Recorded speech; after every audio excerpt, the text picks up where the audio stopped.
move on to the next topic, which is how to use the kinematic equations which we have seen for the XYZ coordinate system for the analysis of a projectile. Okay matric FSc में अगर हम बात करें तो आपने projectile के हवाले से कुछ इक्वेशंस जो है वो पढ़ी थी कि किस तरह टाइम पीरियड उस प्रोजेक्टाइल का फाइंड करते हैं, किस तरह आपने वेलोसिटी फाइंड करनी है, मैक्सिमम हाइट फाइंड करनी है and so on. Although those equations can be applied on in this course as well. However, those equations were derived using some specific boundary conditions. ठीक है, तो आपने अगर तो वो बाउंड्री कंडीशन सेम हो, मसलन उसमें जो एक क्रिटिकल कंडीशन थी वो क्या थी कि जो प्रोजेक्टाइल आप लॉन्च कर रहे हैं that is being launched from the same level initial point two the same level final point, यानी आपका ये वाला जो लेवल था ये सेम होता था. अब इसमें फिर मैक्सिमम हाइट या आपका जो टाइम ऑफ फ्लाइट होता था वो आधा टाइम अप जा रहा होता था, आधा तो t/2 की मदद से आपने वो उसमें कुछ एजम्पशंस की हुई थी.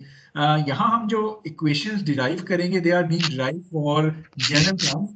दैट इज आपके पास जो प्रोजेक्टाइल हो सकता है वो इस पॉइंट से लॉन्च होके हो सकता है इस पॉइंट तक जा रहा हो, यानी उसका z लेवल जो है वो डिफरेंट हो, या y लेवल अगर आप कहते हैं xy कोऑर्डिनेट सिस्टम में y लेवल डिफरेंट हो. तो अब आपका जो मैक्सिमम हाइट वाला पॉइंट है वो हाफ टाइम में जो है वो रीच नहीं हो रहा होगा, रादर इस पोर्शन का टाइम कम होगा, इस पोर्शन का टाइम अकॉर्डिंगली उसी हिसाब से ज्यादा होगा. तो आप वो वाली इक्वेशंस कोशिश करें कि यहाँ इस्तेमाल ना करें, बल्कि यहाँ हम उन जनरल इक्वेशन जो कि अभी हम काइनेमेटिक इक्वेशन देखेंगे उसकी मदद से किसी भी प्रोजेक्टाइल वाले क्वेश्चन को जो है वो सॉल्व कर रहे हैं. Okay, so in order to develop the kinematic equations of a projectile, let us consider a projectile which is being launched from this point, which is our initial point, जिसको हम x naught, y naught position coordinates के साथ जो है वो represent कर रहे हैं. And this projectile is being launched from the initial point with a velocity v naught, और ये फिर इस path को जो है वो follow करता करता यहाँ तक जो है वो मूव कर रहा है. एट एनी पर्टिकुलर इंस्टेंट इसकी वेलोसिटी मैं कहता हूँ कि इस पॉइंट के ऊपर पोजीशन कोऑर्डिनेट्स एस एक्स और वाई के ऊपर आपके पास ये प्रोजेक्टाइल की वेलोसिटी जो है वो उसकी कंपोनेंट्स की फॉर्म में वी एक्स और वी वाई के तौर पे जो है वो डिफाइन है. And through out this entire flight this projectile is under a constant downward acceleration due to gravity, which is equal to a equal to minus j meter per second square या feet per second square, जो भी set of units आप जो है वो इस्तेमाल कर रहे हैं.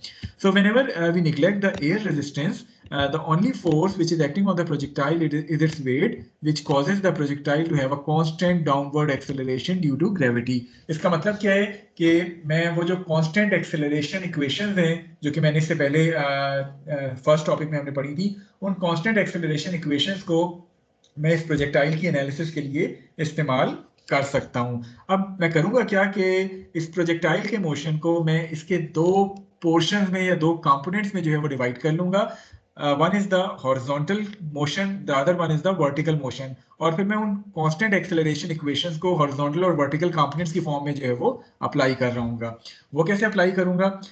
Let us first of all consider the horizontal motion of the projectile. अगर आपको याद हो, these were the three original equations constant acceleration की जो हमने चैप्टर के बिल्कुल स्टार्ट में पढ़ी थी. That is v equal to v nought plus act. जब भी एक पार्टिकल कांस्टेंट एक्सेलरेशन के साथ मूव कर रहा होता है तो हमने ये तीन कांस्टेंट एक्सेलरेशन जो है वो इक्वेशन निकाली थी. The second equation was s equal to s nought plus v nought t plus half at square, और v square equal to v nought square plus 2ac s minus s nought. तो ये वो तीन constant acceleration थी. मैं करूंगा क्या कि I am going to apply और I am going to modify these acceleration equation in terms of its horizontal components as well as in terms of its vertical component. मसलन जब मैं हॉरिजॉन्टल मोशन कंसिडर कर रहा हूँ तो again algebraic scalar की मदद से मैं पॉजिटिव राइट ज्वाइन साइड जो है वो डिफाइन करता हूँ. This equation which is v equal to v nought plus act, v would become vx, which is basically the final x component of velocity. v naught would become vx naught, which is the initial x component of velocity. जहां तक ताल्लुक इस third term का है, which is this term act, what is the acceleration component in the x direction? Is there any acceleration along the x axis? No, sir. जो कि अभी हमने बात की थी कि throughout this projectile motion it is under a constant downward acceleration due to gravity. तो वो एक्सेलरेशन चूंकि y एक्सिस की तरफ है या रादर माइनस y एक्सिस की तरफ है, तो x डायरेक्शन में since there is no acceleration along the x axis, तो आपकी ये जो act वाली टर्म है ये आपके पास 0 हो जाएगी। इन अदर वर्ड्स आपके पास Vx should be equal to Vx nought. इसी तरह अगर मैं इस थर्ड इक्वेशन की बात करूं, थर्ड इक्वेशन को अगर मैं देखूं तो अगेन ये वाली टर्म जो है वो मेरे पास 0 हो गई, तो मेरे पास again v square equal to v not square जो है वो बन जाएगा Vx equal to Vx not. तो ये दोनों इक्वेशन जो हैं, ये वाली इक्वेशन और ये वाली इक्वेशन क्या रिप्रेजेंट करती है? ये रिप्रेजेंट क्या कर रही है कि जब भी हम किसी भी प्रोजेक्टाइल की एनालिसिस की बात करें, the x component of final velocity would be equal to the x component of initial velocity. In other words, there isn't going to be any change in the x component of velocity throughout the duration of this projectile motion. वजह क्या है कि चूंकि velocity define कैसे होती है, velocity is the rate of acceleration define कैसे होती है, it is the rate of change of velocity. In other words, velocity में चेंज क्यों आ रही होती है? बिकॉज वो पार्टिकल एक्सेलरेट या डिसेलरेट कर रहा होता है। तो जब उस डायरेक्शन में, एक्स डायरेक्शन में किसी किस्म की कोई एक्सेलरेशन नहीं है, तो there shouldn't be any change in the velocity along the x axis. In other words, the velocity x component would remain constant throughout the flight. आपका जो वेलोसिटी में चेंज आ रहा होता है वो basically y component of velocity में change आ रही होती है। वाई कंपोनेंट में क्यों चेंज आ रही होती है? क्योंकि acceleration due to gravity y axis में एक्ट कर रही है। तो जब ये पार्टिकल ऊपर की तरफ मूव कर रहा होता है तो उस वेलोसिटी में जो है एक तरह से डिक्रीज आ रही होती है वाई कंपोनेंट में। जब ये नीचे की तरफ मूव कर रहा होता है तो उसमें इंक्रीज आ रही होती है। लेकिन जो भी इंक्रीज डिक्रीज आ रही होती है, that is in the y component of velocity. The x component of velocity would remain constant throughout the entire flight of this particle. जो दरमियान वाली इक्वेशन है s equal to s nought plus v nought t plus half a t square, इसमें भी acceleration वाली term अगर मैं horizontal motion में 0 कर लूं तो मेरे पास जो इक्वेशन बच जाती है that is x equal to x naught plus v naught x t. ये जो इक्वेशन है ये आप इस्तेमाल करते हैं जब भी आपसे कहा जाए कि इस प्रोजेक्टाइल की रेंज फाइंड आउट करें, बिकॉज इसमें x और x नॉट, ये जो कोऑर्डिनेट्स इन्वॉल्व हैं x और x not, x minus x not basically ये वाला कोऑर्डिनेट है। तो ये कोऑर्डिनेट एक तरह से इस प्रोजेक्टाइल की रेंज को डिफाइन कर रहा होता है। रेंज क्या होती है कि कितना x डायरेक्शन में इस प्रोजेक्टाइल ने इनिशियल से फाइनल पॉइंट तक मूव किया है, वो डिस्टेंस अक्सर आपसे पूछा जा रहा होता है फाइंड करने के लिए। तो वो आप इस इक्वेशन की मदद से डिटरमिन कर सकते हैं। तो जब जब आपसे किसी भी प्रोजेक्टाइल के प्रॉब्लम में रेंज फाइंड आउट करने के लिए कहा जाए तो then you are going to use this equation which is x equal to x naught plus v naught x t। So I hope कि हॉरिजॉन्टल मोशन हर एक को क्लियर है कि हमने उन्हीं तीन इक्वेशंस को x डायरेक्शन में थोड़ा सा मॉडिफाई करके ये तीन इक्वेशन बना ली है, जिनमें से पहली और तीसरी इक्वेशन तो सेम है, दूसरी इक्वेशन हम इस्तेमाल करते हैं रेंज फाइंड आउट करने के लिए। Is it clear to all of you? Yes, sir. Okay, now coming to the vertical motion of this projectile and applying the same kinematic equations of constant acceleration along the y-axis, जिसमें मैं positive जो है वो upward define कर रहा हूँ। So this equation would become, the first equation would become Vy equal to V naught y minus gt. Minus sign क्यों आया है? Because I am taking positive axis upward and acceleration due to gravity is in the negative direction. So that's why आपके पास ये g के साथ negative sign आ गया है। The second equation would become y equal to y naught plus v naught yt minus half gt square. Similarly, the third equation would become vy square equal to v naught y square minus 2g y minus y naught. So again, depending upon the data being given to you, आप इन तीनों equations को जो है वो इस्तेमाल करते हुए वर्टिकल मोशन में अप्लाई कर सकते हैं। मसलन अगर आपसे टाइम ऑफ फ्लाइट कहा जाए तो प्रोबेबली आप जो है वो इस पर्टिकुलर इक्वेशन की मदद से टाइम ऑफ फ्लाइट फाइंड कर सकते हैं। इसी तरह अगर आपसे कहा जाए कि मैक्सिमम हाइट तक का डिस्टेंस फाइंड करें कि ये प्रोजेक्टाइल जो है वो कितनी हाइट तक अटेन करते हैं, तो हाइट का क्या मतलब है, आप y और y नॉट, आप बेसिकली ये वाला डिस्टेंस फाइंड करना चाह रहे हैं जिसमें y और y नॉट इन्वॉल्व है, मैक्सिमम हाइट क्या हो जाएगी y माइनस y नॉट। तो ये दोनों इक्वेशंस, सॉरी ये वाली इक्वेशन ऐसी है जिसमें y और y नॉट इन्वॉल्व है, आप इसकी मदद से भी फाइंड कर सकते हैं। ये वाली इक्वेशन में भी y और y नॉट इन्वॉल्व है, आप इसकी मदद से फाइंड कर सकते हैं, डिपेंडिंग कि आपको क्या डाटा गिवन है और किस तरह से आप y माइनस y नॉट करके उसकी मैक्सिमम हाइट जो है वो फाइंड कर सकते हैं। तो जब भी किसी भी प्रोजेक्टाइल का प्रॉब्लम आपको अभी आगे आएंगे, हम 2 या 3 प्रॉब्लम हो सकते हैं आज सॉल्व करें।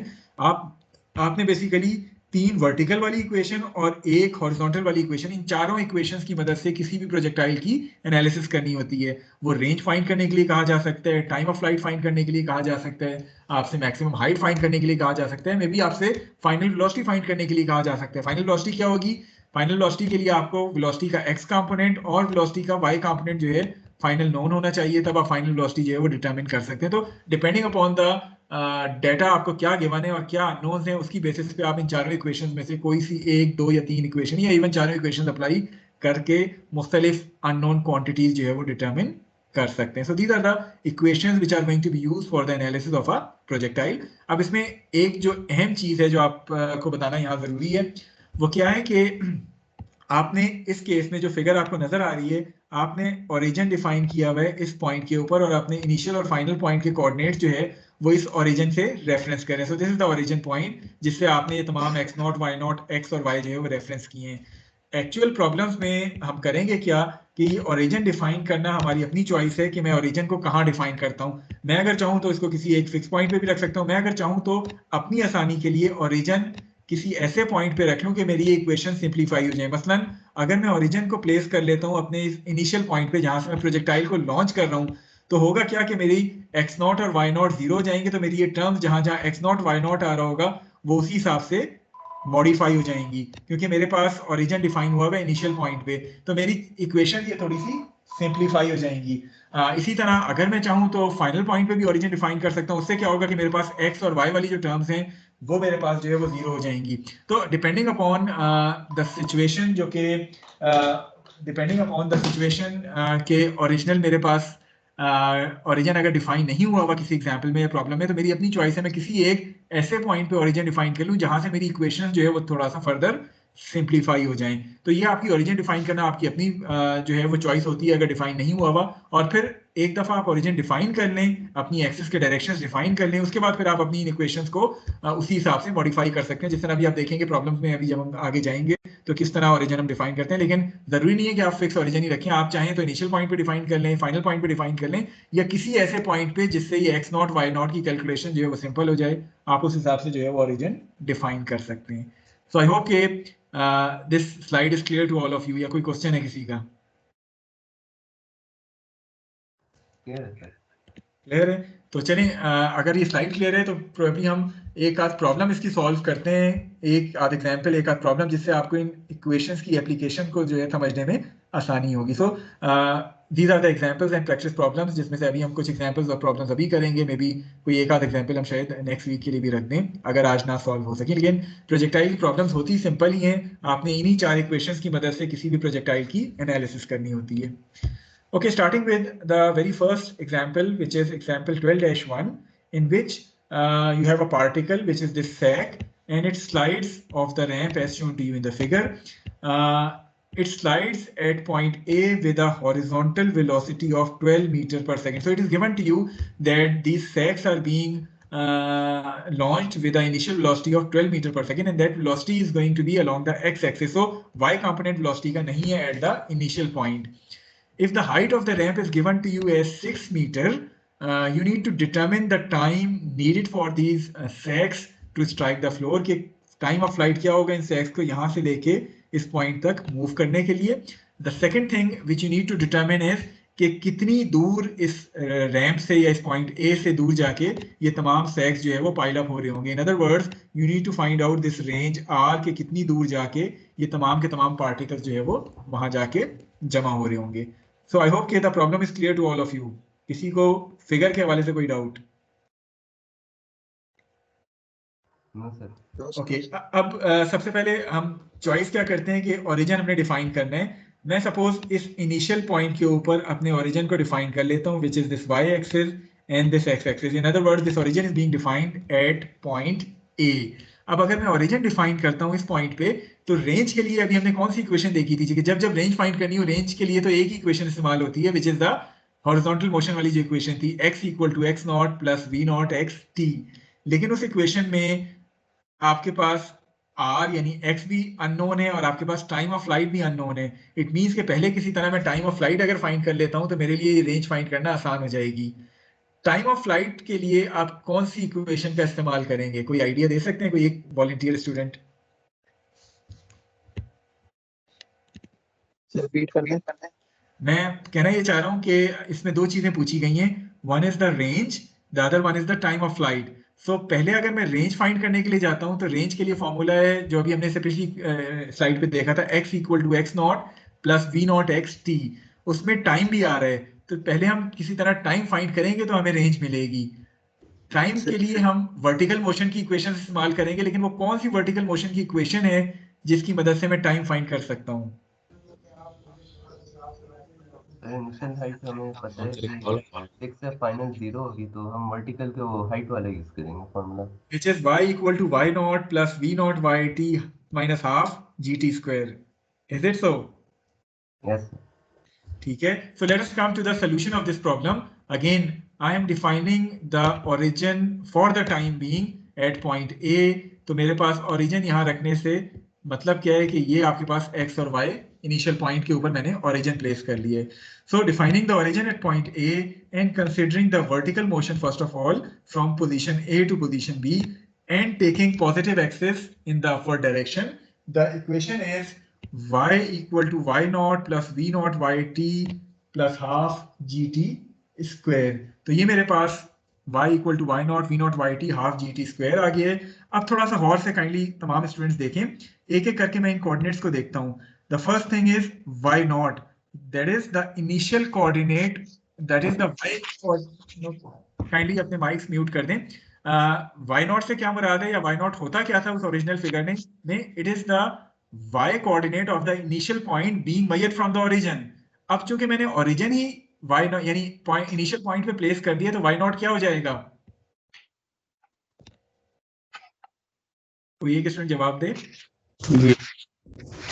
0 हो जाएगा. क्योंकि मैंने ओरिजिन ही इनिशियल पॉइंट पे प्लेस कर दिया, इट मींस कि मेरे पास x naught y naught दोनों 0 हो जाएंगे. तो y naught को तो मैंने यहाँ 0 कर लिया. What is the y coordinate in the original figure? अगर हम देखें y coordinate क्या होता था, it is basically the y coordinate of the final point being measured from the origin. So अब आपका फाइनल पॉइंट जो है वो ये पॉइंट B है. इट मींस कि आपका y कोऑर्डिनेट जो है वो बेसिकली ये वाला कोऑर्डिनेट है, जो कि मैग्नीट्यूड तो इसका 6 के बराबर है, लेकिन चूंकि आपका फाइनल पॉइंट इनिशियल पॉइंट के डाउनवर्ड लाई करता है, तो द डायरेक्शन और अलजेब्राइक स्केलर की जब मैं बात करूं तो आपके पास y जो है वो -6 हो जाएगा. आई होप कि ये दोनों चीजें क्लियर हैं हर एक को. क्योंकि आपने ओरिजिन डिफाइन किया एट द इनिशियल पॉइंट, तो उस ओरिजिन की वजह से y नॉट 0 हो गया और y आपके पास -6 हो गया. Is it clear? Yes sir. Okay, v naught y, चूंकि the projectile was launched from the initial point with a velocity of 12 meter per second that is directed towards the x axis. So initial velocity का y component 0 होगा, जिसकी वजह से आपके पास ये वाली term भी जो है वो 0 हो जाएगी. और हाफ gt स्क्वायर में आपने हाफ और -9.81 t स्क्वायर यूज कर लिए. So once you solve it, the time comes out to be 1.106 seconds. So this is going to be the time of flight when one individual sac which is being launched from point A at a speed of 12 meter per second along x-axis is going to reach point B. यहां तक कोई चीज जो आप पूछना चाहते हैं, कोई स्टूडेंट जो पूछना चाहे? Okay, now once you have found this time, अब हम हॉरिजॉन्टल मोशन की बात कर लेते हैं. तो हॉरिजॉन्टल मोशन जो कि रेंज के लिए इक्वेशन आती है, वो आपकी ये इक्वेशन आती थी x minus x naught x equal to x naught plus v naught x t. So इसमें x क्या हो जाएगा, ये आपका रेंज हो जाएगा. x naught क्या हो जाएगा, वो 0 हो जाएगा, जिस तरह अभी बात हुई है कि आपने इनिशियल को डिफाइन किया हुआ है. v naught x आपके पास गिवन है कि ये प्रोजेक्टाइल इनिशियली 12 मीटर पर सेकंड के साथ लॉन्च हुआ है. टाइम आपने फाइंड कर लिया in the step 1. So overall the range comes out to be 13.272 meters. So इतने डिस्टेंस पे जाके ये तमाम सैक्स जो है they are going to pile up. Is it clear? या कोई क्वेश्चन आपका जो अभी तक की डिस्कशन के हवाले से पूछना चाहते हैं? अब चलें, मैं सिर्फ आपकी अंडरस्टैंडिंग को बेहतर बनाने के लिए करता क्या हूं कि मैं कहता हूं मैं ओरिजिन जो है वो पॉइंट ए के ऊपर डिफाइन नहीं करता, रादर मैं ओरिजिन डिफाइन करता हूं इस पॉइंट सी के ऊपर. आई होप कि फिगर विजिबल है हर एक को. अब मैं ग्रीन के साथ जो ओरिजिन डिफाइन कर रहा हूं, मैंने ओरिजिन पॉइंट ए के बजाय पॉइंट सी के ऊपर डिफाइन किया है. Is it clear? अब जरा देखें इक्वेशंस में क्या चेंज आनी चाहिए. अब बताएं y नॉट, ये अगर मैं पहली इक्वेशन की बात करूं, now in this equation what should be the value of y not now? Sir 6 होगी. 6 होगी, बिकॉज आपका इनिशियल पॉइंट ये है. सो आपका y नॉट बेसिकली ये डिस्टेंस हो जाएगा, और चूंकि ये पॉजिटिव y एक्सिस की तरफ है, so this would become 6. What about the y coordinate in this case? 0. y coordinate आपका यहाँ 0 हो जाएगा. अगेन जब आप 6 को इस तरफ लाएंगे तो -6 और आपकी जो ओरिजिनल इक्वेशन है वही बन जाएगी. तो फर्क कोई नहीं पड़ता आप ओरिजिन कहाँ डिफाइन कर रहे हो. कोशिश किया करें कि अगर ओरिजिनल फिगर में ओरिजिन डिफाइन नहीं है, तो जिस पॉइंट पे आप कन्वीनियंट फील करें उस पॉइंट पे ओरिजिन डिफाइन कर लें. जनरली वो पॉइंट या इनिशियल पॉइंट होता है या फाइनल पॉइंट होता है, ताकि आपका एटलीस्ट x0 y0 0 हो जाए या xy 0 हो जाए. ताकि आपकी इक्वेशन उसी हिसाब से थोड़ा सा सिंप्लीफाई हो जाए। क्या एक्स वाली इक्वेशन में इस ओरिजिन के हिसाब से कोई चेंज आनी थी? No sir. क्योंकि x का तो आपने ओरिजिन हिलाया ही नहीं है, वो बेशक आप यहाँ प्लेस करें या यहाँ प्लेस करें, दोनों सूरतों में आपका x नॉट जो है वो 0 होगा। लेट अस सपोज कि मैं ओरिजिन यहाँ प्लेस करता, सपोज मैं ओरिजिन यहाँ प्लेस कर देता which is my final point, तो क्या अब x में कोई चेंज आनी थी? Yes sir. ये बताएं अब x क्या हो जाता अगर मैं ओरिजिन पॉइंट b के ऊपर डिफाइन करता?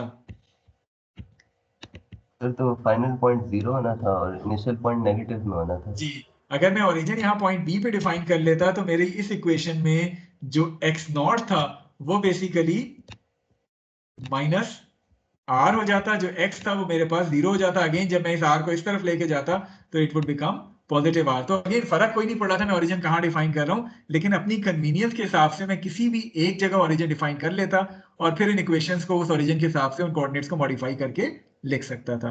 सो is it clear to all of you? किसी का कोई क्वेश्चन इस सिंपल सी एग्जांपल के हवाले से?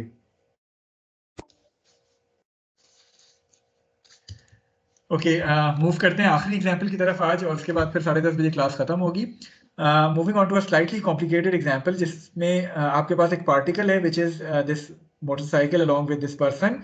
The track for the racing event is designed so that the rider jumps off the slope at an angle of 30 degrees from a height of 1 meter at point A. तो हो क्या रहा है कि एक रेस में ये जो राइडर है ये पॉइंट A से लॉन्च किया जाता है with a velocity having an angle of 30 degrees with respect to the x-axis.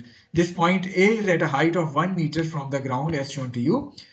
During a race, it was observed that the rider remained in air for 1.5 seconds. In other words, आपको point A से लेके point B तक का जो time of flight है, ये known है कि it is 1.5 seconds.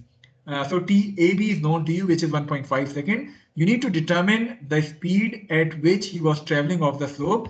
So initial velocity यानी VA जो है उसका मैग्नीट्यूड आपको नोन नहीं है, उसका एंगल आपको नोन है कि 30 डिग्रीज के ऊपर ये लॉन्च किया जा रहा है, लेकिन आपको इसका मैग्नीट्यूड जो है वो नोन नहीं है। So you need to find out कि कितने स्पीड के मैग्नीट्यूड के साथ VA के ऊपर ये लॉन्च होगा। The second thing which you need to determine is the horizontal distance he travels before striking the ground. कि ग्राउंड को स्ट्राइक करने तक इसने कितनी रेंज जो है वो कवर की होगी। So you need to find out this range R as well. The third thing which you need to determine कि कितनी मैक्सिमम हाइट तक ये राइडर जो है वो हवा में राइज करेगा। तो तीन चीजें आपने डिटरमिन करनी है। One is the initial velocity magnitude, the second thing is the range R, and the third thing is the maximum height to which this rider reaches at point C. I hope के question clear है हर एक को।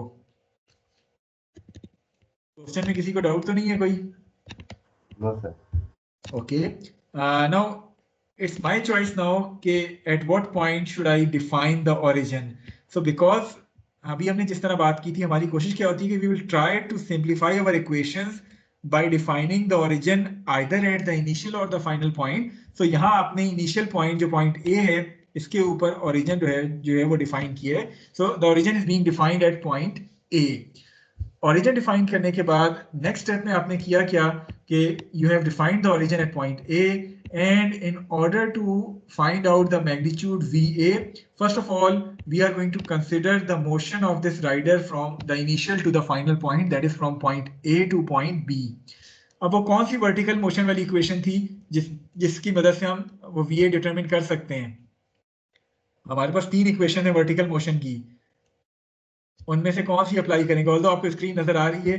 सो we are going to apply this equation which is again y equal to y naught plus v naught YT plus half GT square. लेकिन चूंकि अब time of flight हम A से B तक कंसिडर करें तो आप देखें मैंने T के साथ जो साथ में एब्रिविएशंस लिखी हैं वो A और B इस्तेमाल किए, that is I am going to consider the motion from point A to point B। थोड़ा सा गौर से इधर देखें, अगर मैंने ओरिजिन डिफाइन किया हुआ है at the initial point, so it means कि मेरे पास y नॉट 0 हो जाएगा विच is the y coordinate of the initial point measured from the origin. चूंकि ओरिजिन ही इनिशियल पॉइंट पे डिफाइन है तो y नॉट 0 हो गया। जहां तक ताल्लुक फाइनल पॉइंट के कोऑर्डिनेट्स का है तो फाइनल पॉइंट के कोऑर्डिनेट्स क्या हो जाएंगे? शुड इट बी +1 और -1? -1 because the final point is lying below the initial point, तो मेरे पास ये y जो है it is -1. बाकी जहां तक ताल्लुक v नॉट y का है which is the y component of initial velocity, वो मुझे पता है कि this is the initial velocity va, इसका y component क्या हो जाएगा, it is va sin of 30, और टाइम ऑफ फ्लाइट मुझे पता है कि इस फ्लाइट का टाइम मुझे क्वेश्चन में गिवन था which was 1.5 सेकेंड.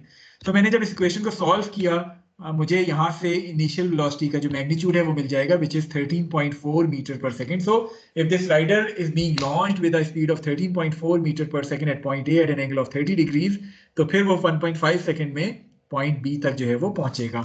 अब हॉरिजॉन्टल मोशन वाली इक्वेशन में अगर कंसीडर करूं x equal to x naught plus v naught x t, मेरे पास इन इक्वेशंस के हिसाब से x नॉट 0 आ गया.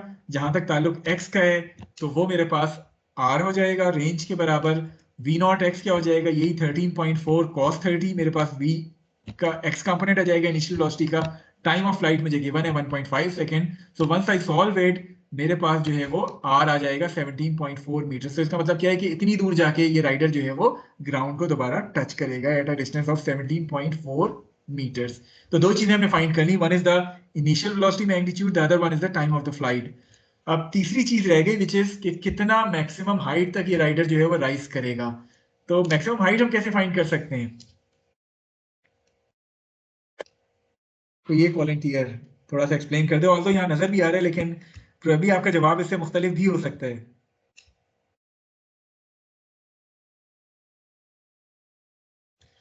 जी, मैक्सिमम हाइट के लिए करूंगा क्या मैं कि मोशन जो है वो बजाय कंप्लीट मोशन कंसीडर करने के I am going to consider the motion of this rider from the initial point till maximum height point जो कि पॉइंट सी है. So I am going to consider the motion from point A to point C rather than considering the complete motion. ठीक है, ए से सी तक का मैं motion जो है वो कंसीडर करूंगा. और y देखिए x वाली इक्वेशन तो अब इसमें अप्लाई करने की जरूरत नहीं है क्योंकि आपको रेंज फाइंड नहीं करनी है, आपने बेसिकली मैक्सिमम हाइट फाइंड करनी है. तो सबसे पहली बात तो ये मुझे बताएं कि क्या t A C t A B का हाफ होगा?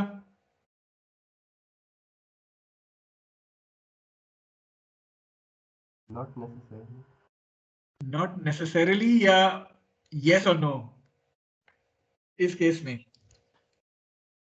ये जो 1.5 सेकंड दिया हुआ है हमें टाइम, क्या मैं उसको आधा करके ये कह सकता हूँ कि ए से सी तक ये 0.75 सेकंड्स में पहुंचेगा?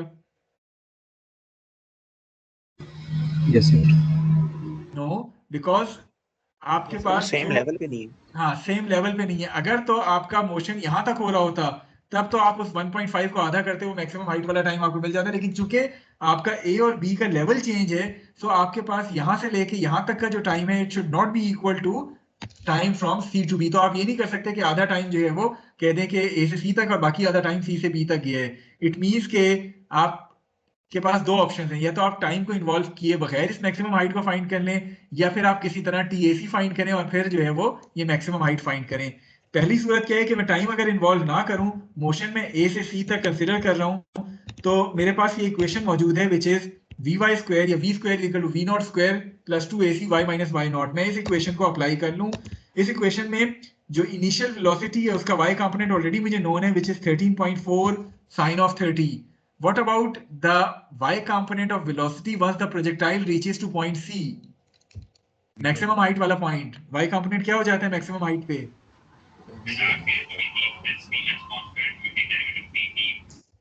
जी, काइंडली अपना माइक म्यूट कर लें. तो मैक्सिमम हाइट तक रीच होते होते जो सी पॉइंट तक रीच होते होते y कंपोनेंट ऑफ वेलोसिटी जो है वो 0 हो जाता है. So that's why I have put the value of vy which is the velocity of this projectile at maximum height point, उसको मैंने 0 कर लिया है. बाकी y क्या हो जाएगा? y एक तरह से चूंकि आपका ओरिजिन यहाँ डिफाइन हुआ है, दिस इज डिस्टेंस y जो ओरिजिन से लेके फाइनल पॉइंट का y कंपोनेंट है, it is going to be equal to h minus 1. y not आपका 0 है.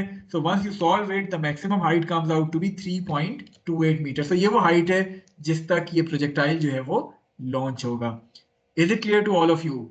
अगर आप ऑप्शन 2 पे जाते तो सेकंड ऑप्शन क्या हो सकता था? टीएसी कैसे फाइंड करते हैं आप?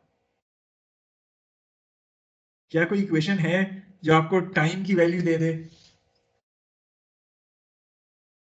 vy equal to v naught y minus g t. आप ये इक्वेशन यूज करके टीएसी फाइंड कर सकते थे और उसके बाद y equal to y naught plus v naught y t minus half g t square से भी चाहते तो ये एच आपको मिल जाता, लेकिन जब आपको एक स्टेप में without involving time variable height की वैल्यू मिल रही है तो आप उस मेथड नंबर 2 के ऊपर जो है वो नहीं जाएंगे। Is it clear to all?